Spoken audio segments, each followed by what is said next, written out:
आंखों का प्यार तो कहानी शुरू होती है सियोल शहर की हलचल से दूर। एक शांत म्यूजियम है जहां हर कोना इतिहास की कहानियां सुनाता है। यही म्यूजियम है हायून का कार्यस्थल। वह एक समर्पित और शांत स्वभाव की लड़की है जिसे प्राचीन कला और इतिहास से बेहद लगाव है।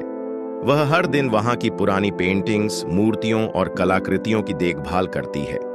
हायून की जिंदगी में एक सुकून भरी नियमितता है, लेकिन उस दिन कुछ अलग होता है। सुबह सुबह म्यूजियम में एक अजनबी आता है। लंबा कद, हल्के भूरे बाल और आंखों में अजीब सी गहराई। वह चुपचाप म्यूजियम में घूमता है, हर पेंटिंग को बड़ी बारीकी से देखता है। वह किसी आम पर्यटक जैसा नहीं लगता। न ही वह किसी गाइड की मदद लेता है और न ही किसी सवाल का जवाब देता है। हायून की नजर उस पर बार बार जाती है, जैसे वह जानबूझकर कुछ ढूंढ रहा हो। उस अजनबी की नजर एक विशेष पेंटिंग पर ठहर जाती है, एक बहुत पुरानी चित्रकला जिसमें एक राजा और रानी एक खिड़की से बाहर देख रहे हैं।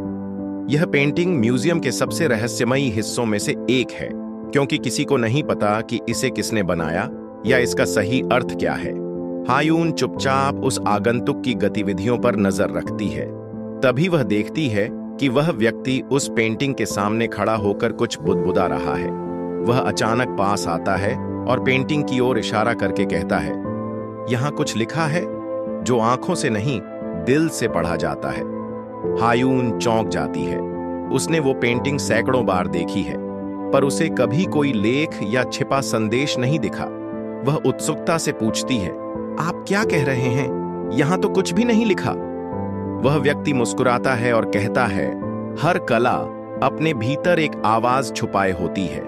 कुछ लोग सिर्फ रंग देखते हैं, कुछ लोग कहानी पढ़ते हैं।"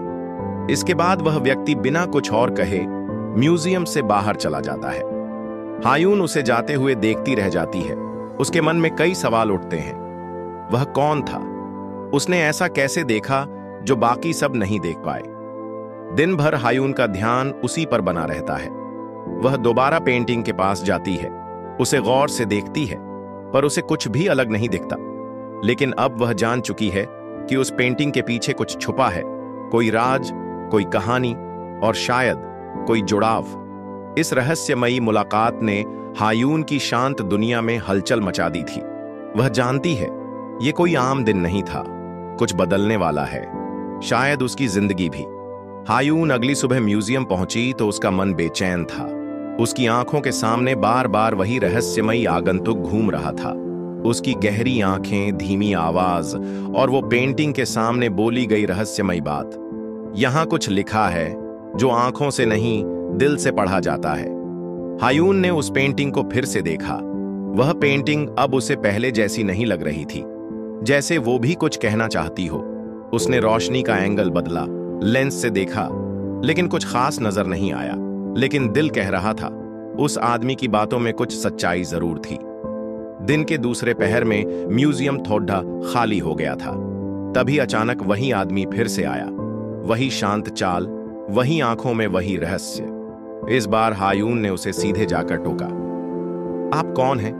आपने कल जो कहा था वो क्या मतलब था आपका?" वो मुस्कुराया, "मैं जीवून हूं, इतिहास और कला का छात्र। मैं उन कलाओं की तलाश करता हूं जिनमें समय की परतों में छुपे रहस्य दबे होते हैं।" हायून को उसकी बातें असाधारण लगीं। एक आम इंसान कैसे पेंटिंग में छुपा संदेश पढ़ सकता है? वो बोली, "यह सब क्या सच है या बस एक कल्पना?" जीवून ने बिना घबराए कहा, "कुछ बातें सबके लिए नहीं होती, कुछ नजर से परे होती हैं, लेकिन वो होती जरूर हैं।" हायून को अब उसके इरादों पर थोड़ा शक होने लगा। वो सोचने लगी, कहीं ये आदमी कोई धोखेबाज तो नहीं, कोई झूठा कलाकार जो लोगों को बेवकूफ बना रहा हो। लेकिन फिर वह याद करती है कि कल उसने पेंटिंग देखकर कुछ ऐसा कहा था जिसे कोई जान ही नहीं सकता। वह दृश्य जो अब तक सिर्फ रंगों में छिपा था, उसके शब्दों ने उसे जिंदा कर दिया था। जीवून ने फिर पेंटिंग की ओर देखा और बारीकी से पेंटिंग के कोनों को उंगलियों से छुआ। यह सिर्फ एक चित्र नहीं है हायून शी, ये एक प्रेम कथा है जिसे कभी पूरा नहीं होने दिया गया। हायून चौंकी, "आपने मेरा नाम कैसे जाना?" जीवून ने आंखों में झलकते आत्मविश्वास के साथ कहा, "मैं जब किसी कला से जुड़ता हूं तो वहां काम करने वाले हर उस व्यक्ति को जानता हूं जो उस कला की सेवा करता है। उसकी बातें जादू जैसी थीं, लेकिन रहस्य भरी। हायून के मन में अब जिज्ञासा और शक दोनों थे।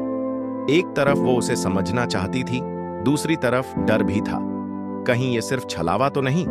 लेकिन एक बात तय थी, जीवून कोई साधारण व्यक्ति नहीं था और उसकी मौजूदगी म्यूजियम के शांत जीवन में एक तूफान लेकर आने वाली थी।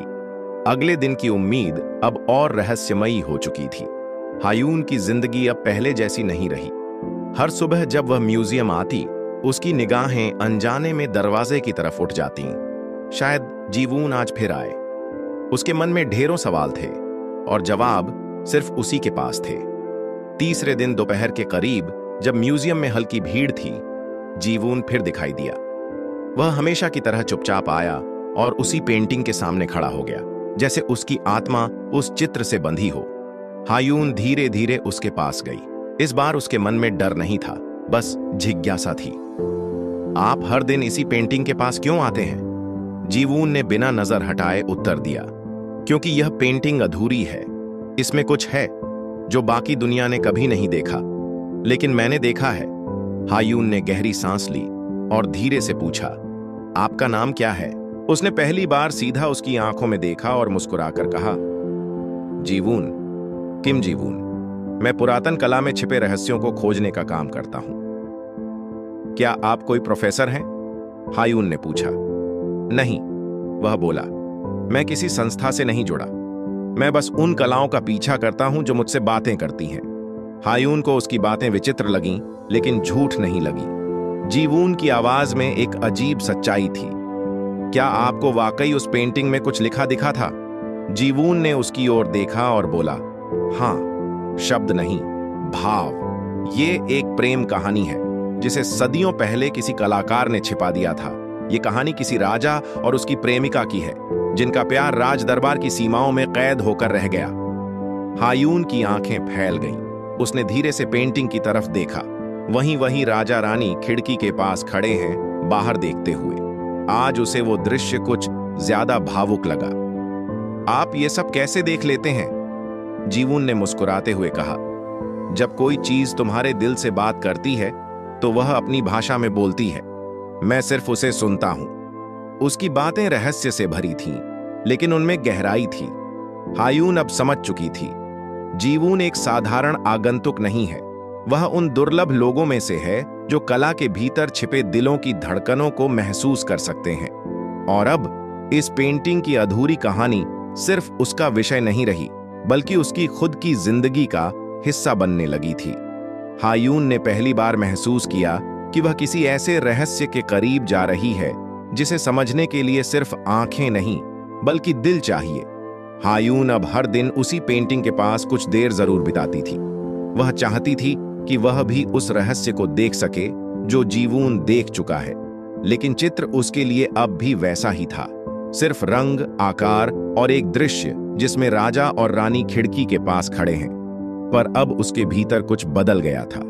अब वह चित्र को महसूस करने लगी थी, देखना नहीं, समझना चाहती थी। एक दिन जब म्यूजियम थोड़ा खाली था, जीवून फिर आया। उसकी चाल में हमेशा की तरह शांति थी, लेकिन उसकी आंखों में आज कुछ अलग था, जैसे वो किसी निर्णय पर पहुंचा हो।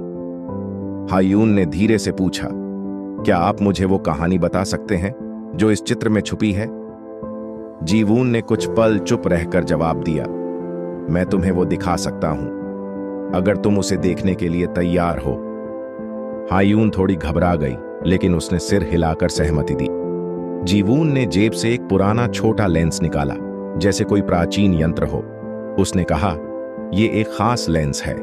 इससे तुम्हें सिर्फ रंग नहीं, वो भाव दिखाई देंगे जो छिपा दिए गए थे। हायून ने वह लेंस लेकर चित्र की ओर देखा।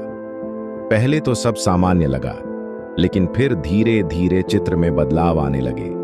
अब खिड़की के बाहर एक दूर पहाड़ी दिखाई देने लगी थी, जो पहले बिल्कुल नहीं दिखती थी। राजा के चेहरे पर चिंता थी और रानी की आंखों में आंसू। और तभी पेंटिंग के कोने में हल्के अक्षरों में कुछ उभरने लगा, जैसे किसी ने मिटा दिया हो, फिर भी थोड़ी छाप रह गई हो। हायून की सांसें तेज हो गईं। ये पहले क्यों नहीं दिखा? जीवून ने शांत स्वर में कहा, क्योंकि ये आम आंखों के लिए नहीं था। इसे वो ही देख सकते हैं जो अपने भीतर उस दर्द को महसूस कर सकें जो कभी इस चित्र में छिपाया गया था। अब हायून के सामने एक नई दुनिया खुल गई थी। उसे लगा जैसे वह उस समय में पहुंच गई हो जब यह चित्र बनाया गया था। चित्र के भीतर अब एक और दृश्य दिखा। राजा और रानी एक दूसरे का हाथ पकड़े भाग रहे थे, जैसे किसी से छिप रहे हों, और फिर अंधेरे में खो जाते हैं। हायून की आंखें नम हो गईं। किसने बनाया था यह चित्र? जीवून ने धीरे से जवाब दिया, एक दरबारी चित्रकार ने, जिसने उन दोनों की प्रेम कहानी को अमर करना चाहा, लेकिन दरबार ने उसे ऐसा नहीं करने दिया। इसलिए उसने ये चित्र अधूरा छोड़ दिया और उसमें वो सब छिपा दिया जो वो दुनिया को दिखाना चाहता था। हायून स्तब्ध रह गई। एक चित्र जिसमें सिर्फ रंग नहीं, एक अधूरी प्रेम कहानी छिपी थी। अब वह जानती थी कि यह सिर्फ म्यूजियम का हिस्सा नहीं था, यह उसकी जिंदगी का वो मोड़ था जहां अतीत की परछाइयां और भविष्य की राहें एक साथ मिलने लगी थीं। हायून अब उस पेंटिंग से जुड़ गई थी। हर दिन जैसे वह उससे कुछ नया कहती, कभी चुपचाप, कभी रंगों के जरिए और कभी जीवून की बातों में छिपे संकेतों के जरिए। उस दिन जब म्यूजियम में हल्की धूप खिड़कियों से छन रही थी, जीवून ने एक मोटी पुरानी डायरी निकाली। उसके कवर पर धूल थी और किनारे घिस चुके थे। ये क्या है? हायून ने पूछा। ये उस चित्रकार की डायरी है जिसने वो पेंटिंग बनाई थी, जीवून ने धीरे से कहा। ये मुझे पुराने शिलालेखों और रजिस्टरों से मिली, बहुत मुश्किल से। हायून की आंखें फैल गईं। क्या इसमें उस प्रेम कहानी का जिक्र है? जीवून ने सिर हिलाया। हाँ, लेकिन अधूरी तरह से। वो चित्रकार नाम नहीं लिख सका। डर था कि अगर दरबार को सच पता चला तो न चित्र बचेगा न चित्रकार। हायून ने धीरे धीरे डायरी के पन्ने पलटे। एक जगह लिखा था, मैंने उन्हें खिड़की से विदा करते हुए देखा था। वो भागना नहीं चाहते थे, लेकिन उन्हें भागना पड़ा। उनका प्रेम सच्चा था, लेकिन उनका संसार झूठा। हायून की उंगलियां उस शब्दों पर रुक गईं। दिल तेजी से धड़कने लगा। क्या हम यह पता कर सकते हैं कि वो रानी कौन थी और राजा? जीवून ने गहरी सांस ली। अगर हम उस चित्र के पीछे छिपे चिन्हों को सही क्रम में समझ पाएं, तो शायद हम उस रानी का असली नाम जान सकें। उसका नाम ही कहानी की कुंजी है। अब हायून और जीवून ने साथ में काम शुरू किया। पेंटिंग के कोनों, खिड़की की डिजाइन और कपड़ों के पैटर्न को बारीकी से देखना शुरू किया। तभी हायून को रानी की पोशाक के किनारे कुछ खास डिजाइन दिखाई दिए, जो फूल जैसे नहीं, अक्षरों जैसे लग रहे थे। ये क्या हो सकता है? जीवून मुस्कुराया। यही तो है असली संकेत। ये उस चित्रकार की शैली थी। वो भावों को कला में छिपा देता था और शब्दों को आकृतियों में। धीरे धीरे उन्हें एक नाम उभरता हुआ दिखा, हाना। हायून ने धीरे से दोहराया, हाना। क्या ये वही रानी थी? जीवून ने सहमति में सिर हिलाया। और अब हमें उसकी पूरी कहानी को सामने लाना है। अब यह सिर्फ एक पेंटिंग नहीं रह गई थी, यह एक मिशन बन चुका था, एक अधूरी प्रेम कथा को पूरा करने का, जो सदियों से किसी के इंतजार में थी। और शायद उस कथा को खोजते खोजते हायून और जीवून खुद भी किसी कहानी का हिस्सा बनने जा रहे थे। हायून की आंखों में अब सिर्फ जिज्ञासा नहीं थी, बल्कि एक लगन थी, इस अधूरी कहानी को जानने की, उसे पूरा करने की। हाना नाम की खोज ने उसके भीतर एक नई ऊर्जा भर दी थी। उस दिन म्यूजियम की पुरानी लाइब्रेरी में जीवून और हायून ने साथ मिलकर सैकड़ों साल पुराने दस्तावेजों की तलाश शुरू की। वो किताबें धूल में डूबी थीं, कुछ के पन्ने भी टूटे हुए थे, लेकिन दोनों जानते थे कि जवाब यहीं कहीं छिपा है। हायून ने एक पुराना शाही रजिस्टर निकाला, जिसमें राज परिवार के सदस्यों के नाम, चित्र और उनसे जुड़ी घटनाओं का वर्णन था। कई घंटों की खोज के बाद एक नाम ने दोनों को रोक दिया, हाना बिन, एक युवती जिसे राजकुमार से प्रेम हो गया था, लेकिन उसे कभी रानी नहीं माना गया। जीवून ने पन्ने की ओर इशारा करते हुए कहा, देखो, यहां लिखा है कि हाना बिन को दरबार के नियमों के विरुद्ध प्रेम करने के कारण महल से निष्कासित कर दिया गया था। हायून की आंखें भर आईं, और वही प्रेम शायद इस चित्र में समाया हुआ है। अब सारी बातें जुड़ने लगी थीं। हाना बिन, राजकुमार, चित्रकार और वह पेंटिंग। लेकिन एक बात अब भी अधूरी थी, चित्रकार का नाम। वह व्यक्ति कौन था जिसने अपने चित्र में इतना प्रेम, इतना दर्द छिपा दिया? जीवून ने धीरे धीरे डायरी का अंतिम पन्ना पलटा, जहां बस एक लकीर बनी थी और एक छोटा सा चिन्ह, एक पक्षी उड़ता हुआ। हायून ने गौर से देखा। ये मुहर जैसी है, कोई चिन्ह। जीवून बोला, ये चित्रकार की पहचान थी। वो किसी भी चित्र पर अपना नाम नहीं लिखता था, सिर्फ यह पक्षी बनाता था। यह उसकी आत्मा का प्रतीक था, स्वतंत्रता, प्रेम और छिपे हुए सत्य का। अब उनका अगला लक्ष्य था उस पक्षी के निशान को शाही चित्रों और पुरातन चित्रकारों की सूची में ढूंढना। अगले कुछ दिनों तक हायून और जीवून ने मिलकर देश के सबसे पुराने संग्रहालयों से संपर्क किया और चित्रों के रिकॉर्ड खंगाले। और तब एक दुर्लभ पेंटिंग मिली, जहां वही उड़ता हुआ पक्षी कोने में बना था। चित्रकार का नाम वहां दर्ज था, बेक वूजे, एक गुमनाम कलाकार जिसे दरबार ने कभी प्रसिद्धि नहीं दी, लेकिन जिसकी कला सदियों बाद भी बोल रही थी। हायून ने चित्र को देखा, फिर उस पेंटिंग की ओर देखा जो म्यूजियम की दीवार पर टंगी थी। उसमें अब सिर्फ इतिहास नहीं था, एक सच्ची आत्मा भी थी। अब कहानी और गहराई पकड़ रही थी और हायून के दिल में एक नई भावना जन्म लेने लगी थी। क्या यह प्रेम केवल चित्रों में सीमित है, या जीवून के साथ उसकी अपनी कहानी भी आकार ले रही है, धीरे धीरे रंगों की तरह? हायून और जीवून अब केवल एक रहस्य की खोज में नहीं थे, वे दोनों भावनाओं की उस गहराई में उतर चुके थे जहां अतीत और वर्तमान एक दूसरे में घुलने लगे थे।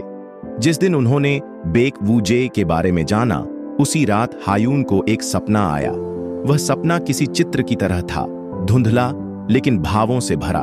उसने खुद को महल की एक बालकनी में खड़ा पाया, रेशमी कपड़े पहने, और सामने वही राजकुमार खड़ा था।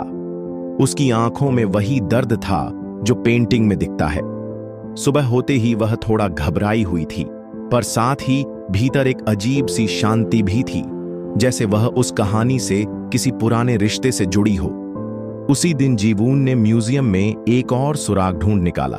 उसने बताया कि पेंटिंग के पीछे एक हल्की सी परत है जो पारदर्शी है, और उसे विशेष रोशनी में देखने पर उसमें कुछ और चित्र दिखाई दे सकते हैं। हायून चौंकी। तो ये पेंटिंग 2 परतों में है? जीवून ने हां में सिर हिलाया। बेक वूजे ने केवल दृश्य नहीं, समय भी छिपाया था।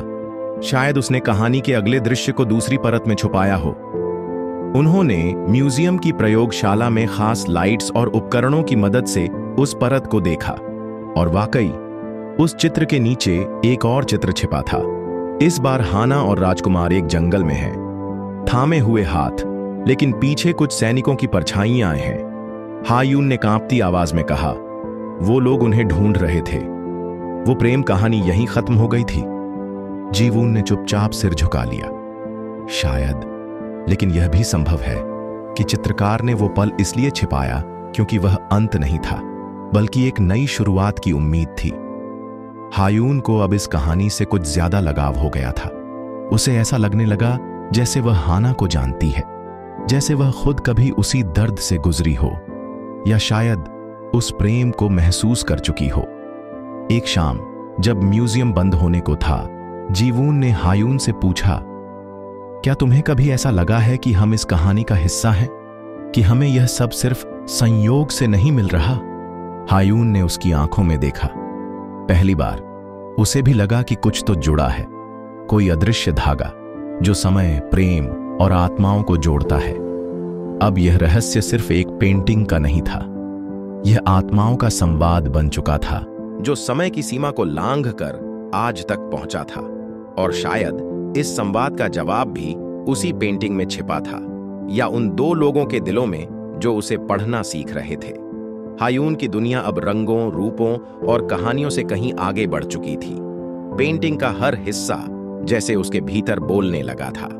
उसकी हर सुबह अब बेक वूजे की कला को समझने के प्रयास में बीतती, और हर शाम जीवून के साथ उन गहराइयों तक पहुंचने की कोशिश में जो समय के पर्दे में छिपी थीं। उस दिन म्यूजियम में एक पुरानी प्रदर्शनी की तैयारी चल रही थी, जिसमें कई ऐतिहासिक कलाकृतियां और प्रेम से जुड़े चित्र संग्रह में लाए जाने वाले थे। संग्रह की सूची में एक चित्र का जिक्र था, विलग पल। जब वह चित्र म्यूजियम में आया, हायून जैसे उस पर ठहर गई। उसमें एक पुरुष और स्त्री को एक दूसरे से दूर जाते हुए दिखाया गया था। दोनों की हथेलियां आधी जुड़ी हुई, लेकिन अलग होने को मजबूर। स्त्री के चेहरे पर आंसू नहीं थे, पर उसकी पीठ झुकी थी, जैसे वह दुख को झेलने के लिए तैयार हो। हायून ने उसे बहुत देर तक देखा। ये हाना है, वह बुदबुदाई। जीवून पास आया। उसने ध्यान से देखा और बोला, हाँ, और शायद ये आखिरी बार था जब वो राजकुमार से मिली थी। चित्र के नीचे एक छोटा सा नोट था जो अब तक किसी ने नहीं पढ़ा था। वह लिपि बहुत पुरानी थी। जीवून ने उसे पढ़ा। जहां प्रेम का वचन टूटता है, वहीं आत्मा दोबारा मिलने की राह ढूंढती है। हायून को वह शब्द भीतर तक छू गए। क्या यह संकेत है कि वे फिर कभी मिले नहीं? जीवून ने सिर झुका लिया। या यह संकेत है कि वो अगली बार किसी और रूप में मिलेंगे? उस रात हायून अकेली म्यूजियम में रुक गई। वह चित्रों के बीच बैठी रही, हर रंग को, हर लकीर को महसूस करती रही। एक पल ऐसा आया जब उसने अपनी हथेली उस चित्र की स्त्री की हथेली के पास रख दी, और एक अजीब कंपन सा महसूस हुआ, जैसे किसी ने उसे छुआ हो, सहलाया हो। वो हड़बड़ाकर पीछे हटी, पर डर नहीं था। एक शांति थी, एक भाव, जैसे कोई कह रहा हो, तुम सही राह पर हो। अगली सुबह जीवून आया तो हायून ने उसे सब बताया। उसने हंसते हुए कहा, तुम अब केवल देख नहीं रही हो, तुम कला को जी रही हो। अब वह दोनों उस अंतिम परत तक पहुंचने के करीब थे, जहां शायद कहानी का अंत नहीं, बल्कि पुनर्मिलन की शुरुआत छिपी थी। और साथ ही उनके अपने रिश्ते की भी एक नई परिभाषा बन रही थी, जो शब्दों से नहीं, बल्कि महसूस किए गए स्पर्श और छवियों में थी। म्यूजियम के गलियारे अब हायून और जीवून के लिए सिर्फ दीवारों और चित्रों की जगह नहीं रहे थे, बल्कि ये एक ऐसी यात्रा के रास्ते बन चुके थे जो अतीत की कहानियों से होते हुए उनके दिलों को जोड़ रही थी। उस दिन एक विशेष प्रदर्शनी के दौरान एक प्राचीन संगीत वाद्य यंत्र म्यूजियम में लाया गया, गयागुम, जो सदियों पहले दरबार की महिलाओं द्वारा बजाया जाता था। उसके साथ एक पर्चा भी था, जिसमें लिखा था कि यह वाद्य यंत्र कभी रानी हाना बिन की प्रिय वस्तु थी। हायून ने जब उसे देखा तो जैसे उसकी उंगलियां अपने आप उस पर चलने लगीं, जबकि उसे कभी गयागुम बजाना नहीं आया था। जीवून यह देखकर हैरान रह गया। क्या तुमने पहले कभी इसे बजाया है? हायून ने चुपचाप सिर हिलाया। नहीं, पर लगता है जैसे मेरे भीतर कोई धुन पहले से बसी है। वह धीरे धीरे गयागुम पर उंगलियां फेरने लगी। कमरे में एक बेहद भावुक मधुर राग गूंज उठा, जैसे किसी की विरह की पुकार हो या फिर किसी अधूरे मिलन की तड़प। उस संगीत के साथ ही चित्र की दीवार पर लगी पेंटिंग की रंगत थोड़ी बदलती सी प्रतीत हुई, जैसे उसमें हलचल हो रही हो। जीवून ने तुरंत विशेष स्कैनिंग लाइट मंगवाई और पेंटिंग की सतह पर रोशनी डाली। इस बार पहले न देखे गए एक और दृश्य की झलक मिली। हाना और राजकुमार एक मंदिर में एक पुजारी के सामने बैठे थे, और उनके बीच एक सफेद कपड़ा रखा था। हायून की सांसें थम गईं। ये विवाह संस्कार है। जीवून की आंखों में चमक थी। तो वे भागने के बाद मंदिर में विवाह करने पहुंचे थे। उन्होंने अंत तक एक दूसरे को छोड़ा नहीं।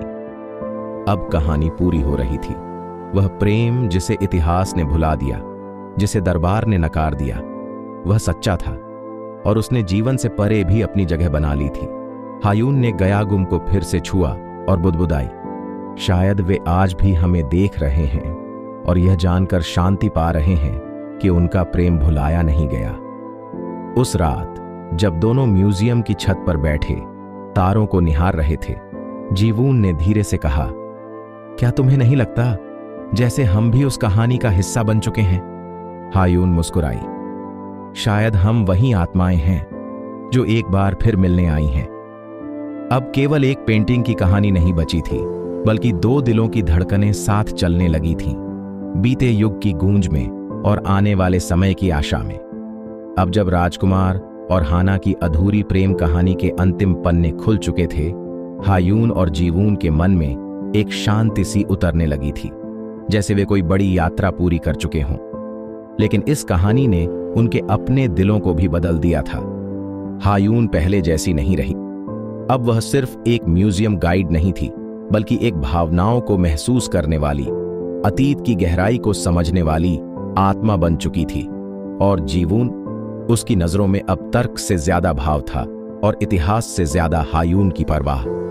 एक सुबह म्यूजियम के बगीचे में दोनों एक पेंटिंग के रिस्टोरेशन प्रोजेक्ट पर चर्चा कर रहे थे, लेकिन बातचीत बीच में ही रुक गई जब हायून ने एक पुरानी खिड़की के पास रखा बेक वूजे का आखिरी चित्र देखा। एक स्त्री और पुरुष एक पुल पर खड़े हैं, हाथों में हाथ और पीछे उगता सूरज। चित्र के नीचे लिखा था, जहां आत्माएं जुड़ती हैं वहां समय मौन हो जाता है। हायून बहुत देर तक चित्र को निहारती रही, फिर वह मुड़ी और जीवून की ओर देखा। क्या हम भी उस पुल पर हैं, जीवून? जीवून ने बिना एक शब्द कहे उसका हाथ थाम लिया। अगर हम हैं, तो मैं कभी नहीं चाहूंगा कि हम उस पुल से नीचे उतरें। वो क्षण बिना किसी वादा, बिना किसी शर्त के, उनके बीच की सबसे गहरी सच्चाई था। अब दोनों न सिर्फ प्रेम की कहानी को जान चुके थे, बल्कि उसमें अपना अक्स भी देख चुके थे। कुछ दिन बाद म्यूजियम ने विशेष कार्यक्रम आयोजित किया, प्रेम की प्रतिध्वनि, जिसमें हायून ने उस पूरी यात्रा की कहानी सबके सामने रखी। जीवून ने कला के वैज्ञानिक पक्ष को समझाया और दोनों ने मिलकर बताया कि कैसे कला सिर्फ चित्र नहीं होती, वह आत्माओं की आवाज होती है। सभी दर्शक भाव विभोर हो उठे और जब कार्यक्रम के अंत में वह प्रसिद्ध पेंटिंग सामने रखी गई तो सबने उसमें एक नया प्रकाश देखा, जैसे हाना और राजकुमार आज भी उस फ्रेम में साथ खड़े हों। हायून और जीवून अब सिर्फ शोधकर्ता नहीं थे, वे एक ऐसी प्रेम कहानी के उत्तराधिकारी थे जो कभी शब्दों में नहीं कही गई थी, लेकिन सदियों से समय के रंगों में जिंदा रही थी। आंखों का प्यार। अब यह सिर्फ एक कहानी नहीं थी, यह एक अनुभूति थी, जो उन आंखों के लिए थी जो कला में प्रेम को देख सकती हैं और उन दिलों के लिए जो उसे महसूस कर सकते हैं। हायून और जीवून की जिंदगी अब पहले जैसी नहीं रही। आइज ऑफ लव की खोज ने उन्हें सिर्फ एक ऐतिहासिक प्रेम कहानी से नहीं जोड़ा था, बल्कि एक दूसरे के हृदय तक पहुंचने का रास्ता भी दिखाया था। अब वे दोनों न सिर्फ इतिहास को सहेज रहे थे, बल्कि एक नई शुरुआत की ओर बढ़ भी रहे थे। उस सुबह म्यूजियम में हलचल थी। एक बड़ी अंतर्राष्ट्रीय प्रदर्शनी की तैयारी हो रही थी और हायून को उसकी देखरेख की जिम्मेदारी मिली थी। पहली बार उसे इतना महत्वपूर्ण कार्य सौंपा गया था और वह इसे पूरी ईमानदारी से निभाना चाहती थी। जीवून ने भी म्यूजियम में एक रिसर्च रूम खोला था, जहां वह बेक वूजे जैसे कलाकारों की तकनीकों और उनकी छिपी कहानियों पर अध्ययन करता था। एक दिन जब हायून कुछ कागजात लेकर उसके पास पहुंची तो उसने देखा कि जीवून एक नई पेंटिंग पर काम कर रहा था, लेकिन ये कोई पुरानी पेंटिंग नहीं थी, ये उसका खुद का बनाया हुआ चित्र था। हायून ने हैरानी से पूछा, तुम पेंटिंग भी बनाते हो? जीवून मुस्कुराया, बस हाल ही में शुरुआत की है, तुम्हारी वजह से। हायून ने चित्र को ध्यान से देखा। उसमें एक स्त्री खड़ी थी, म्यूजियम की बालकनी पर, हल्की हवा में उड़ते बाल और आंखों में कोई अधूरी कहानी। वो चुप हो गई, उसकी आंखें नम थीं। जीवून ने धीरे से कहा, मैं चाहता हूं कि यह कहानी अधूरी न रहे, हम इसे मिलकर पूरा करें। हायून ने उसकी आंखों में देखा। अब वहां सिर्फ इतिहास की खोज नहीं थी, बल्कि एक सजीव भविष्य की कल्पना थी। उस शाम म्यूजियम की छत पर दोनों बैठे सूरज को ढलते देख रहे थे। खामोशी थी, लेकिन उसमें सैकड़ों भाव छिपे थे।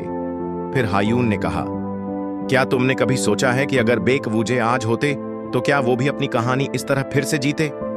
जीवून ने धीरे से उसका हाथ थामा। शायद, लेकिन आज हम हैं और यह हमारी बारी है। अब यह कहानी अतीत से निकलकर वर्तमान में सांस लेने लगी थी और दोनों को पता था, अभी यह यात्रा खत्म नहीं हुई है, यह तो बस एक नई सुबह की शुरुआत है। हायून और जीवून को लगा था कि राजकुमार और हाना की प्रेम कहानी पूरी तरह उजागर हो चुकी है, लेकिन म्यूजियम की दीवारों और प्राचीन वस्तुओं में छिपे कुछ और संकेत अब भी सामने आने बाकी थे। एक दिन म्यूजियम के आर्ट स्टोरेज रूम की सफाई करते समय हायून को एक पुराना लकड़ी का बॉक्स मिला। उस पर प्राचीन कोरियाई लिपि में कुछ शब्द खुदे थे, वो जो समय को देख सके, वह अतीत की धड़कन सुन सकेगा। बॉक्स बंद था और उस पर एक खास प्रकार का ताला लगा था। हायून ने उसे जीवून के पास ले जाकर दिखाया।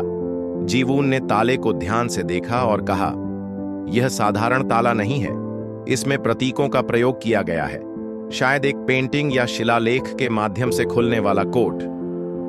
दोनों ने मिलकर म्यूजियम की पुरानी गैलरी में मौजूद चित्रों को खंगालना शुरू किया। घंटों की तलाश के बाद उन्होंने एक पेंटिंग में वैसा ही प्रतीक देखा जो ताले पर बना था, 3 कमल के फूल और उनके नीचे सूर्य की आकृति। उस पेंटिंग के पीछे एक शिलालेख मिला जिसमें लिखा था, जहां 3 कमल सूर्य के नीचे मिलते हैं वहीं अतीत का द्वार खुलता है।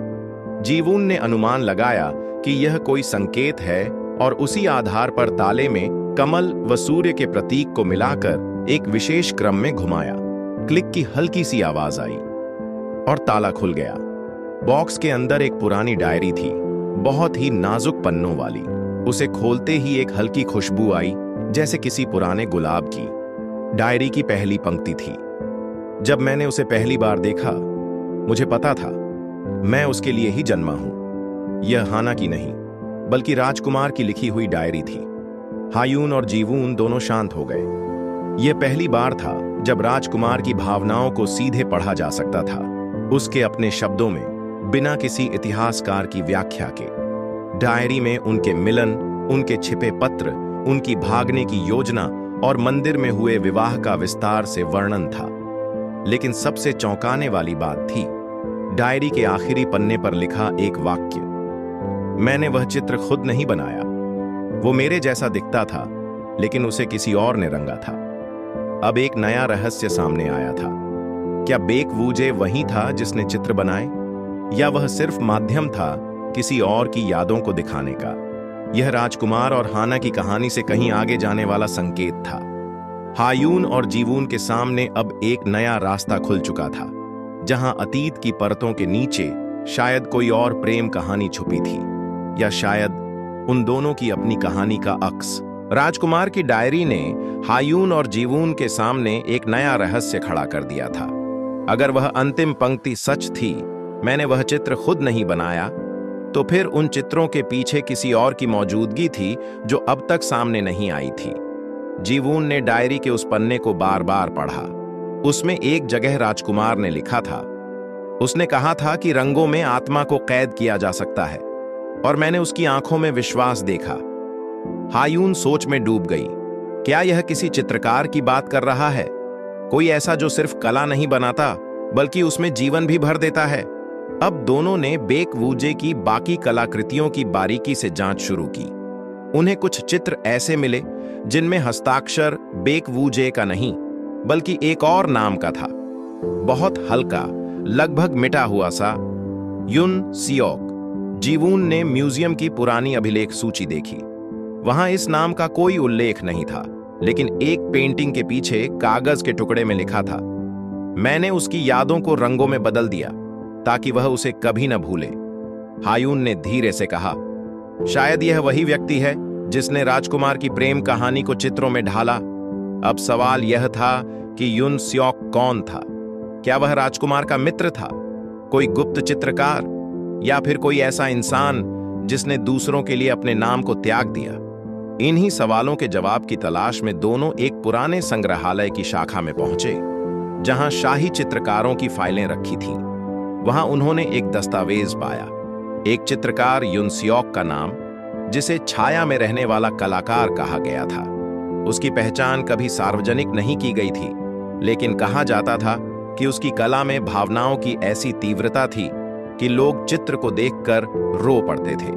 और सबसे चौंकाने वाली बात, उसका आखिरी चित्र था 2 आत्माएं समय से परे, जिसे वर्तमान म्यूजियम में बेक वूजे के नाम से प्रदर्शित किया गया था। हायून और जीवून स्तब्ध रह गए। इसका मतलब था कि इतिहास ने एक नाम को उजागर किया और दूसरे को भुला दिया। लेकिन वो छाया, वो भावनाएं अब धीरे धीरे सामने आ रही थीं। हायून ने धीरे से कहा, शायद इस कहानी का अंत अभी नहीं हुआ है, शायद कोई और आत्मा अब भी सुनी जाना चाहती है। जीवून ने उसकी ओर देखा, और हम ही हैं जिन्हें उसकी आवाज को बाहर लाना है। अब उनकी खोज सिर्फ प्रेम की कहानी नहीं रही, बल्कि एक अनकही आत्मा की पुकार बन चुकी थी, जो समय के परे अब भी जीवित थी। छाया में छिपे कलाकार युन सियोक की कहानी अब हायून और जीवून के सामने धीरे धीरे खुल रही थी। लेकिन यह कहानी सिर्फ चित्रों की नहीं थी, यह उन भावनाओं की थी जो सदियों पहले दबी रह गई थीं। किसी और की कहानी को जीवंत करने के लिए अपनी पहचान खो देने की पीड़ा को सहते हुए हायून के मन में बार बार वही पंक्ति गूंज रही थी। मैंने उसकी यादों को रंगों में बदल दिया ताकि वह उसे कभी न भूले। ये शब्द किसी ऐसे व्यक्ति के थे जो किसी और के प्रेम को अमर बनाते हुए अपने प्रेम को भुला बैठा था। अब हायून और जीवून ने युन सियोक के बारे में और जानकारी एकत्र करनी शुरू की।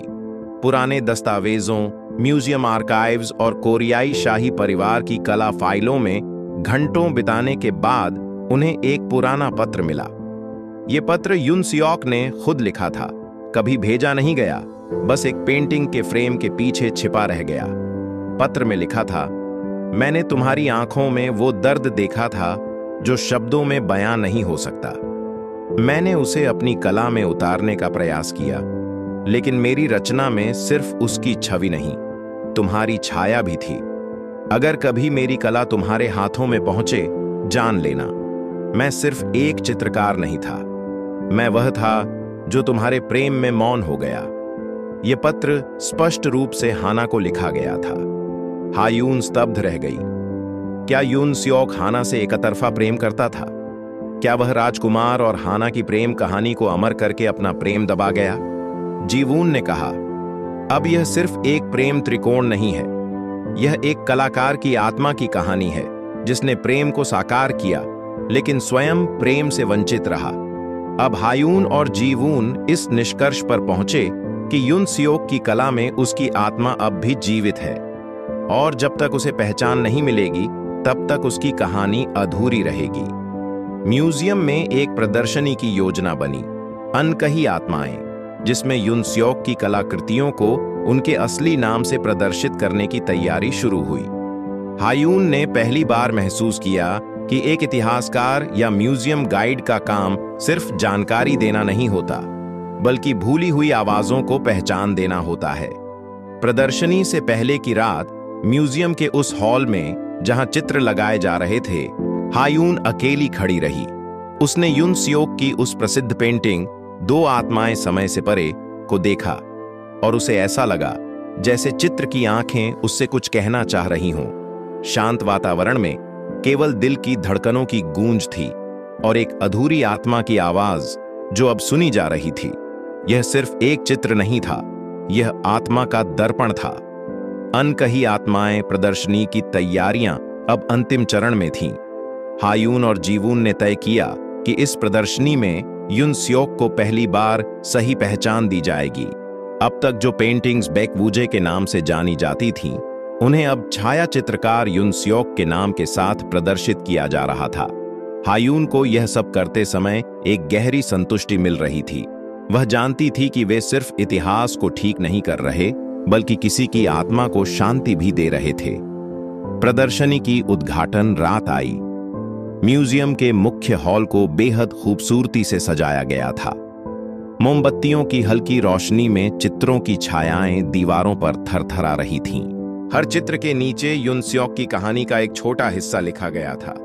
उसका संघर्ष, उसका मौन प्रेम और उसकी कला में बसी भावना।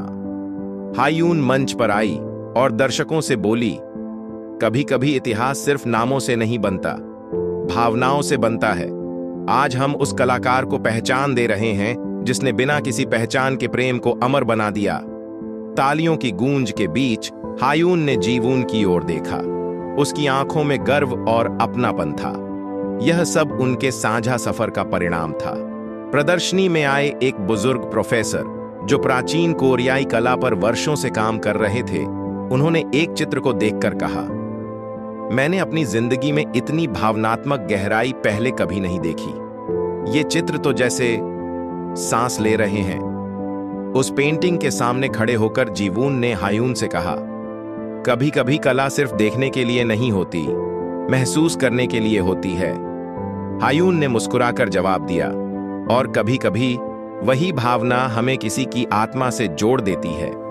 उसी रात जब सब लोग जा चुके थे, हायून और जीवून म्यूजियम के उस पुराने हॉल में पहुंचे जहां सबसे पहली बार उन्होंने वो रहस्यमयी पेंटिंग देखी थी, जहां से उनकी यात्रा शुरू हुई थी।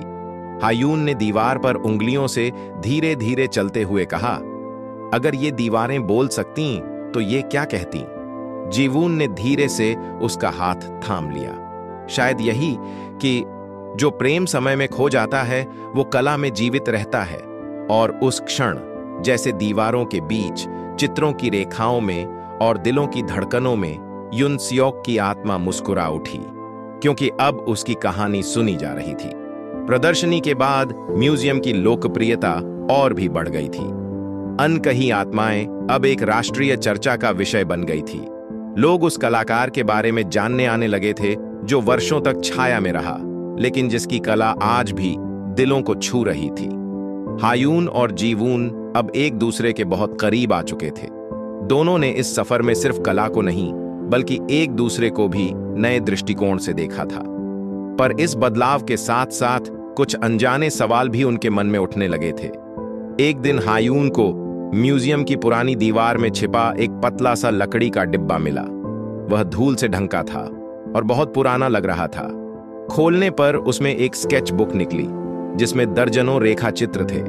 सभी चित्र एक ही स्त्री के थे, हाना। हर चित्र में उसकी भावनाएं अलग थीं। कभी वह मुस्कुरा रही थी, कभी उदास थी, कभी उसकी आंखों से प्रेम झलक रहा था। और हर पृष्ठ के नीचे लिखा था, तू समय से परे है, लेकिन मेरी कला में अब भी जिंदा है। हायून ने स्केच बुक को थामे थामे कहा, युन सियोक का प्रेम कितना गहरा था, बिना कहे भी सब कह गया। जीवून ने उसे देखा। क्या तुम मानती हो कि कुछ प्रेम दोबारा जन्म लेते हैं, किसी और समय, किसी और रूप में? हायून उसकी आंखों में देखती रही। शायद हम भी किसी कहानी का हिस्सा हैं जो अधूरी रह गई थी। जीवून कुछ कहना चाहता था, पर तभी उसका फोन बजा। एक महिला इतिहासकार ने म्यूजियम को एक पत्र भेजा था, जिसमें दावा किया गया था कि उसने हाल ही में एक और पेंटिंग खोजी है, जिसमें युन सियोक और राजकुमार दोनों एक साथ चित्रित हैं। यह चित्र अब तक कभी नहीं देखा गया था। हायून और जीवून तुरंत उस स्थान पर जाने का निर्णय लेते हैं जहां वह चित्र सुरक्षित रखा गया था। कोरियाई पहाड़ों के बीच बसा एक पुराना बंद पड़ा शाही पुस्तकालय। यात्रा की तैयारी करते हुए हायून को बार बार एक सपना आने लगा। एक महल, एक लंबा गलियारा और वहां खड़ा एक चित्रकार जो पलटकर उसकी ओर देखता है और मुस्कुरा देता है, जैसे वह उसे जानता हो। क्या यह सिर्फ सपना था या कोई संकेत? कहीं यह कहानी सिर्फ युन सियोक की नहीं, हायून और जीवून की भी तो नहीं? कहीं उनकी आत्माएं भी तो समय के परे जुड़ी हुई नहीं? अब कहानी एक नई दिशा की ओर मुड़ रही थी, जहां समय, प्रेम और आत्मा की गहराइयां एक साथ सामने आने वाली थीं। हायून और जीवून अब कोरियाई पहाड़ों में बसे उस पुराने शाही पुस्तकालय की ओर निकल चुके थे, जहां युन सियोक और राजकुमार की एक दुर्लभ पेंटिंग होने की संभावना थी। रास्ता पहाड़ी, सुनसान और रहस्यमय था, जैसे हर मोड़ पर कोई बीता समय उनका इंतजार कर रहा हो। पुस्तकालय एक प्राचीन लकड़ी की इमारत थी, जंग लगे ताले और झाड़ झंखाड़ से ढकी हुई। चाबी गांव के एक वृद्ध संरक्षक के पास थी, जिसने बताया कि यह जगह दशकों से बंद थी। जब दरवाजा खुला, अंदर का वातावरण जैसे समय में थमा हुआ था। पुरानी किताबों की महक, धूल भरी रोशनी में तैरती कणिकाएं और दीवारों पर लटके फटे पर्दे, सब कुछ कह रहा था कि यहां कुछ अनकही कहानियां दबी हैं। जीवून ने धीरे धीरे पुराने लकड़ी के रैक खंगालने शुरू किए। हायून ने एक अलमारी खोली, जिसके भीतर कुछ पुराने स्क्रॉल और कैनवस के रोल मिले। फिर अचानक जीवून की आवाज आई, हायून, इधर आओ। वह एक पुराना, धूल भरा कैनवस खोल चुका था। चित्र सामने आया। राजकुमार और हाना एक दूसरे की ओर देख रहे थे। दोनों की आंखों में प्रेम और पीड़ा का गहरा मेल था। लेकिन चित्र के कोने में तीसरा चेहरा था, युन सियोक का। वह कुछ दूर खड़ा था, ब्रश हाथ में था, पर उसकी आंखें वो हाना को देख रही थीं, एक ऐसे भाव से जो सिर्फ वही जानता था जिसने प्रेम को खोया हो। चित्र के नीचे बहुत हल्के अक्षरों में लिखा था, मैंने उन्हें अमर कर दिया ताकि मैं भूल सकूं। हायून और जीवून इस चित्र को देखते ही गहराई से भावुक हो गए। यह केवल एक चित्र नहीं था, यह आत्मा की परछाई थी जिसे अब तक किसी ने देखा नहीं था। हायून ने धीरे से चित्र को छूते हुए कहा, यह चित्र किसी और के लिए नहीं, हमारे लिए था, ताकि हम जान सकें कि छाया में खड़े रहकर भी कोई कितनी गहराई से प्रेम कर सकता है।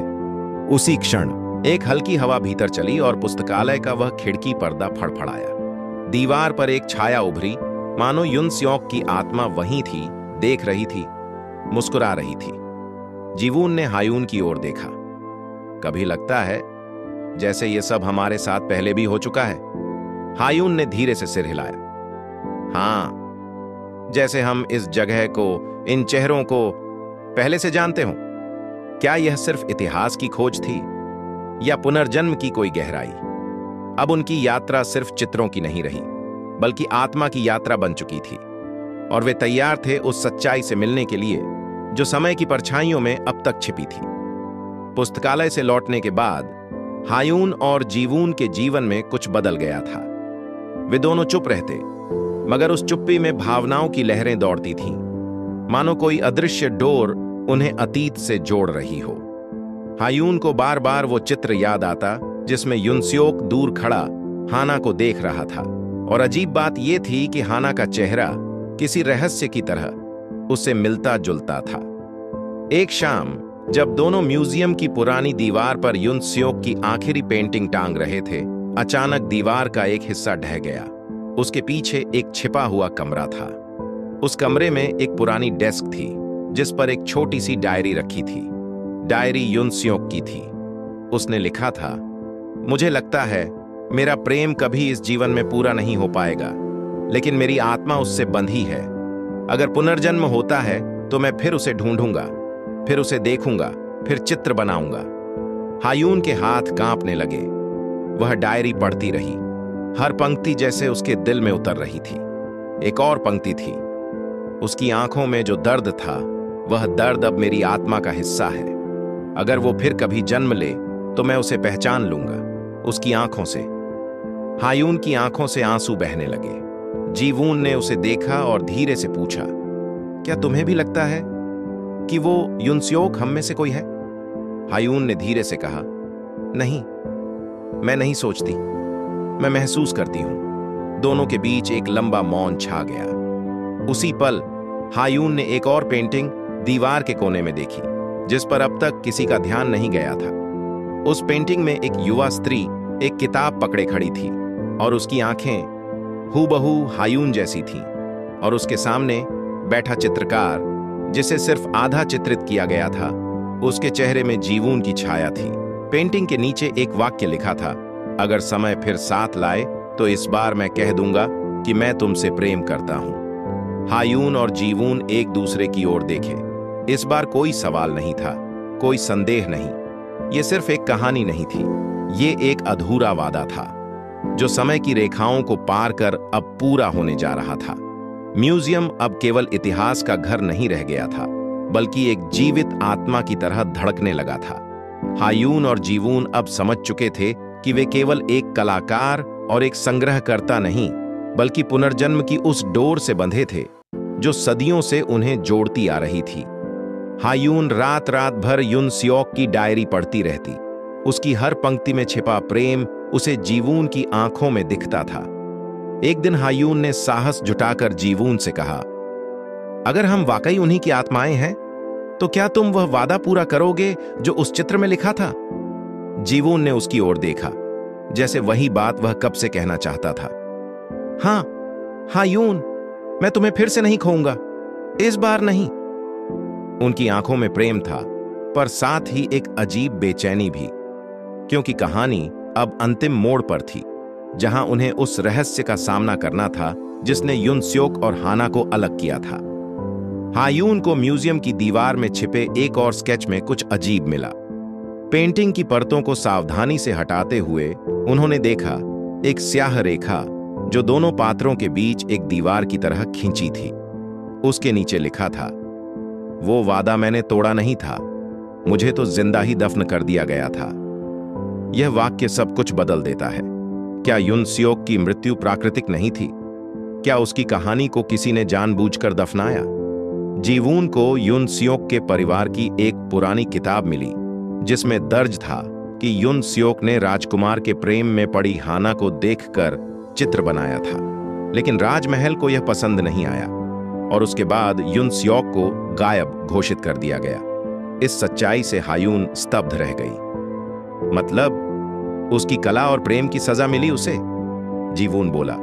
और अब शायद हमें उसी अन्याय को ठीक करना है। सिर्फ प्रेम को पूरा नहीं करना, बल्कि सच को उजागर भी करना है। अब उनके सामने एक नई चुनौती थी, इतिहास को ठीक करना, उस कलाकार की आत्मा को न्याय दिलाना और अपने अधूरे प्रेम को इस जन्म में पूरा करना।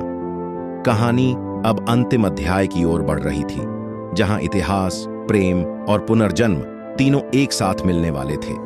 हायून और जीवून ने फैसला कर लिया था, अब वे युन स्योक की कहानी को दुनिया के सामने लाकर ही रहेंगे। वे चाहते थे कि उसकी कला, उसका प्रेम और उसका बलिदान केवल म्यूजियम की दीवारों तक सीमित न रहे, बल्कि हर दिल तक पहुंचे। म्यूजियम में एक विशेष प्रदर्शनी की तैयारी शुरू हुई, अनदेखा प्रेम, युन स्योक की अंतिम गवाही। इसमें न केवल युन स्योक की दुर्लभ पेंटिंग्स, डायरी और स्केच शामिल थे, बल्कि उस अंतिम चित्र को भी शामिल किया गया था जिसमें हाना और युन स्योक की अधूरी कहानी झलकती थी। प्रदर्शनी के दिन म्यूजियम खचाखच भरा हुआ था। इतिहासकार, कलाकार, पत्रकार, हर कोई जानना चाहता था कि कैसे एक गुमनाम चित्रकार की प्रेम कहानी ने समय को पार कर एक नई आवाज पाई। हायून मंच पर खड़ी थी और जीवून उसके पास। उसने कहा, यह सिर्फ एक कलाकार की कहानी नहीं, यह उन सभी प्रेमों की कहानी है जिन्हें समाज ने दबा दिया, जिनकी कला, भावना और सच्चाई को कभी देखा नहीं गया। उसने युन स्योक की डायरी से अंतिम पंक्तियां पढ़ीं। अगर मेरी आत्मा फिर जन्म ले तो मैं फिर उसे ढूंढूंगा और इस बार मैं चुप नहीं रहूंगा। इतनी ही देर में जैसे हवा थम गई। प्रदर्शनी हॉल में लगी अंतिम पेंटिंग की सामने की दीवार अचानक धीमे से कांपी और वहां लगा पर्दा गिरा। पीछे एक नई पेंटिंग थी जो हायून और जीवून ने मिलकर बनाई थी। उसमें दो आत्माएं एक दूसरे की ओर हाथ बढ़ाए हुए थीं और पृष्ठभूमि में युन स्योक का धुंधला सा चेहरा मुस्कुराता हुआ दिख रहा था। लोग स्तब्ध थे, हर किसी की आंखें नम थीं। हायून ने धीरे से कहा, आज युन स्योक को न्याय मिला है और हमें अपना उत्तर। प्रदर्शनी के अंत में जब दोनों अकेले खड़े थे, हायून ने जीवून का हाथ थामा और कहा, अब कोई दीवार नहीं रही हमारे बीच, न समय की न जन्म की। जीवून मुस्कुराया, क्योंकि इस बार हमने कह दिया कि हम एक दूसरे से प्रेम करते हैं। और उसी क्षण म्यूजियम की खिड़की से आती हल्की रोशनी में वह पुरानी पेंटिंग चमक उठी, जैसे कोई आत्मा मुस्कुरा रही हो, मुक्त हो चुकी हो। कहानी अब पूरी हो चुकी थी। एक प्रेम जो समय की सीमाओं से भी बड़ा निकला, एक कलाकार जो मरकर भी अमर हो गया, और दो आत्माएं जो अंततः एक हो गईं। आपको कहानी कैसी लगी? कमेंट में जरूर बताना। इसी तरह की प्यार भरी स्टोरी देखने के लिए वीडियो को लाइक और चैनल को सब्सक्राइब करें।